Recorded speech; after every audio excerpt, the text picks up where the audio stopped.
Assalamualaikum warahmatullahi wabarakatuh. Selamat siang para pejuang cuan. Gimana kabar kalian di siang hari ini? Semoga kalian dalam keadaan sehat semua dan saya doakan sukses semua buat kalian. Amin. Mantap jiwa ya. Dan tentunya buat teman-teman semua, buat rekan-rekan semua ya. Semoga kalian diberi umur panjang, rezeki yang melimpah dan apa yang kalian harapkan bisa jadi kenyataan. Amin.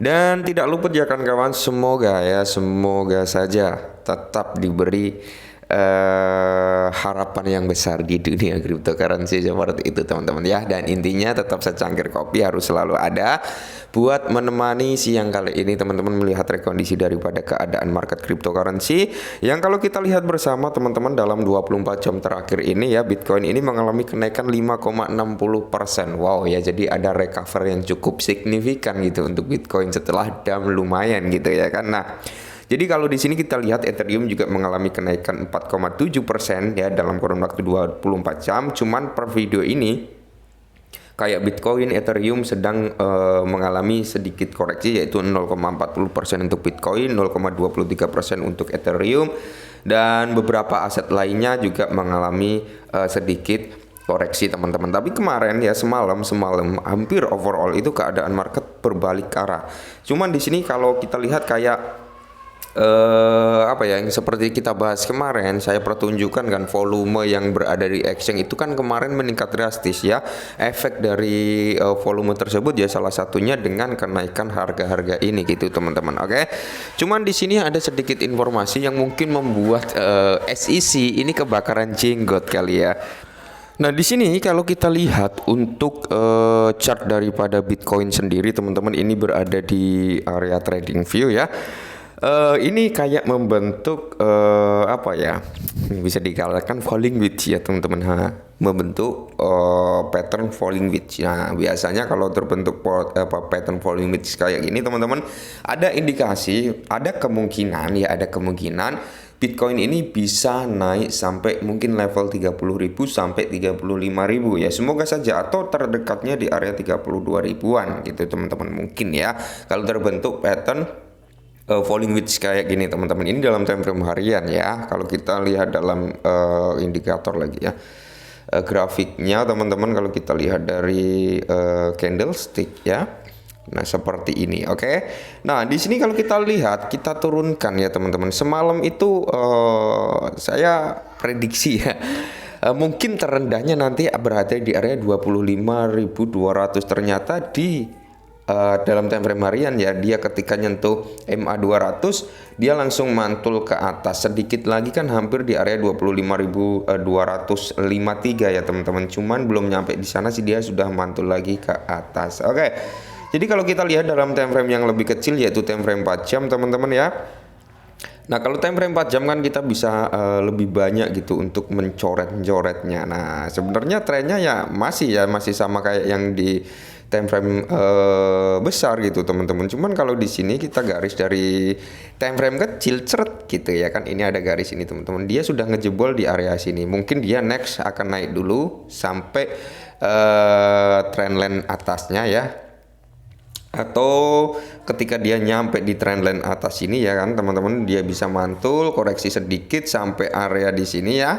Nah, sampai area sini dia bisa nerusin kenaikannya. Semoga saja seperti itu ya, ketika falling wedge ini memang benar-benar valid gitu teman-teman. Atau di harga ini teman-teman, dia juga bisa koreksi dulu turun ke sini ya, di area 26.800-an sampai area 26.700-an sebelum dia meneruskan kenaikannya. Atau dia akan turun dulu sampai area sini, trendline bawahnya bisa juga gitu teman-teman. Tapi kalau kita lihat ada kemungkinan loh ya, ini menurut opini saya gitu teman-teman ya, ada kemungkinan ketika suatu kripto ini membentuk falling wedge seperti ini teman-teman, ada kemungkinan dia untuk breakout ke atas dulu gitu. Oke, semoga saja benar seperti itu. Nah, jadi di sini kalau kita lihat SEC ini kayak kebakaran jenggot dengan keadaan seperti ini.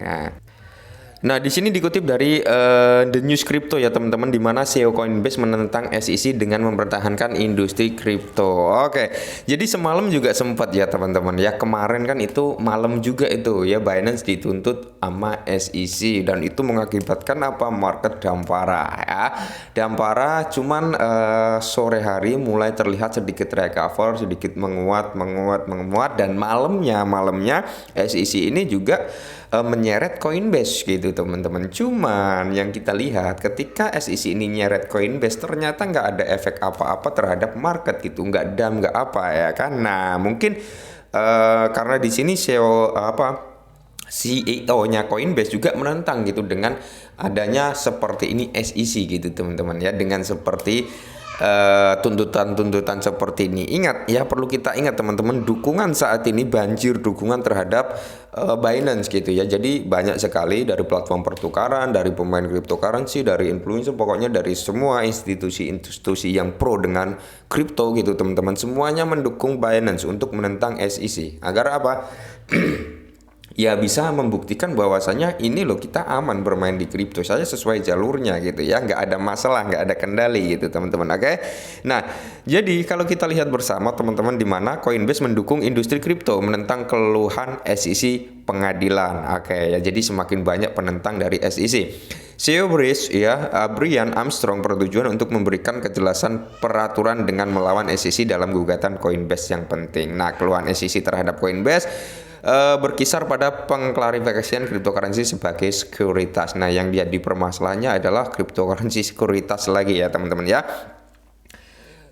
Jadi di sini kalau kita lihat, Coinbase salah satu bursa cryptocurrency terkemuka di dunia telah menyatakan tekadnya untuk melawan gugatan baru-baru ini. Securities and Exchange Commission SEC mengajukan keluhan dalam langkah berani untuk mewakili seluruh industri cryptocurrency. CEO perusahaan Brian Armstrong mengungkapkan kebanggaannya dalam menghadapi peraturan hukum, namun dia bertujuan untuk memberikan kejelasan yang sangat dibutuhkan pada lanskap regulasi aset digital. Oke ya, jadi kalau kita lihat bersama, Armstrong menyoroti beberapa poin penting dalam tweet yang membahas situasi tersebut. Pertama, dia menunjukkan bahwa Coinbase menjadi tinjauan menyeluruh oleh SEC yang memungkinkan perusahaan untuk ke publik pada tahun 2021. Persetujuan ini berfungsi sebagai bukti keputusan kepatuhan Coinbase saat ini terhadap peraturan yang ada. Nah, jadi tuntutan SEC ini juga konyol ya teman-teman, juga aneh gitu ya.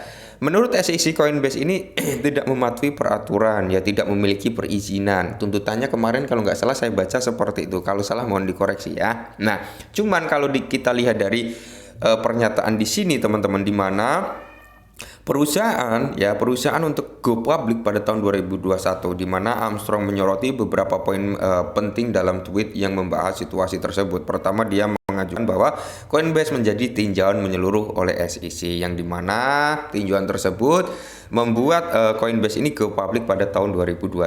Berarti ya sudah minta izin gitu ya, karena CEO juga menekankan bahwa Coinbase telah melakukan banyak upaya untuk masuk dan mendaftar, tapi tidak memiliki panduan yang jelas dari SEC. Akibatnya bursa memilih untuk tidak mencantumkan sekuritas dan malah berfokus pada penolakan sebagai besar aset yang tidak memenuhi proses peninjauan yang ketat. Oke ya. Jadi Armstrong lebih lanjut menyuarakan keprihatinan tentang pernyataan yang bertentangan dari SEC dan Komisi Perdagangan Berjangka Komoditas CFTC. Oke.